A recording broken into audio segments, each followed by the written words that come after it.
Praise the lord. దేవుని యొక్క శక్తి కలిగిన నామానికి మహిమ కలుగునుగాక. ఈరోజు దేవుని యొక్క వాగ్దానము యెషయా ప్రవచన గ్రంథము 30వ అధ్యాయము 19వ వచనము. జనమా, నీవిక నేమాత్రము కన్నీళ్లు విడువవు, ఆయన నీ మొర విని నిశ్చయముగా నిన్ను కరుణించును, ఆయన నీ మాట వినగానే నీకుత్తరమిచ్చును అని ఇక్కడ రాయబడి ఉంటున్నది. ప్రియులారా, ఇక నీవు కన్నీళ్లు విడవవు. జనమా, ఇక నువ్వు బాధపడవు. దేనికంటే నీ ప్రతి అవసరతలను దేవుడు తోడుగా ఉండాలని ఆశపడుతూ ఉన్నాడు. అయితే నీవు కన్నీళ్లు విడుచుట మాత్రమే కాకుండా నువ్వు ఎప్పుడైతే పిలుస్తావో అప్పుడు నీకు సమీపంగా వచ్చి నీకు ఉత్తరం ఇచ్చుటకు ఆయన సిద్ధంగా ఉన్నాడు.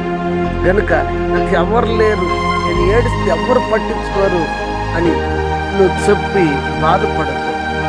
నీ కన్నీళ్లు వినే దేవుడు, చూసే దేవుడు ఉన్నాడు. నీ ఆక్రందనలను చూసే దేవుడు ఉన్నాడు. నిన్ను ఓదార్చేవాడు ఉన్నాడు. అందుకే ఉదయకాల సమయం అంటున్నాడు, జనమా, నువ్వు కన్నీళ్లు విడవు.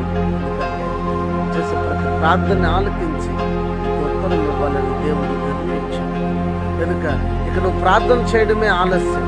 నువ్వు ప్రార్థన చేస్తే ప్రతి విషయంలో మీరు ఏదైతే దేవుని దగ్గర అడుగుతారో వాటిని అన్నింటినీ మీరు పొందుకోవాలని ఆశలో ఉందా? మీ ఆశ నెరవేరాలని ఉందా?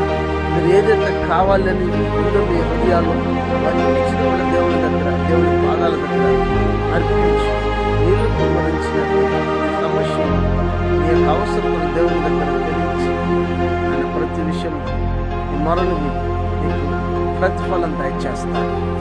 ఆ ప్రతిఫలాన్ని మీరు పొందాలనుకుంటే దేవుని సముఖంలో ప్రార్థన చేద్దామా? ప్రార్థన.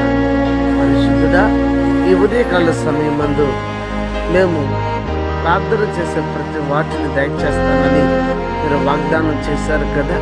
ఇదిగో మీ సముఖంలో మేము ప్రార్థన చేయుటకు మోకరించబడి ఉన్నామని ఎవరైతే మీ సముఖంలో ప్రార్థన చేయుచున్నారో నా దేవా, వారు వేడుకుంటున్న ప్రతి వాటిని మీరు దయచేయండి, అనుగ్రహించండి, కృప చూపించండి. నాన్న దేవా, అనారోగ్యం చేత ఉన్న వారికి ఆరోగ్యం, ఆర్థిక ఇబ్బందుల్లో ఉన్న వారికి విడుదల, రక్షణ లేని ప్రజలందరికీ రక్షణనిచ్చి నీ రాకుడి కోసం ప్రతి వారిని సిద్ధపరచమని, ఘనత మహిమ స్తుతి మీరు పొందమని యేసు క్రీస్తు వారి యొక్క దివ్యమైన నామంలో స్తుతించి ఈ ప్రార్థన సమర్పించి అడిగి వేడుకొని ఉన్నాము తండ్రి.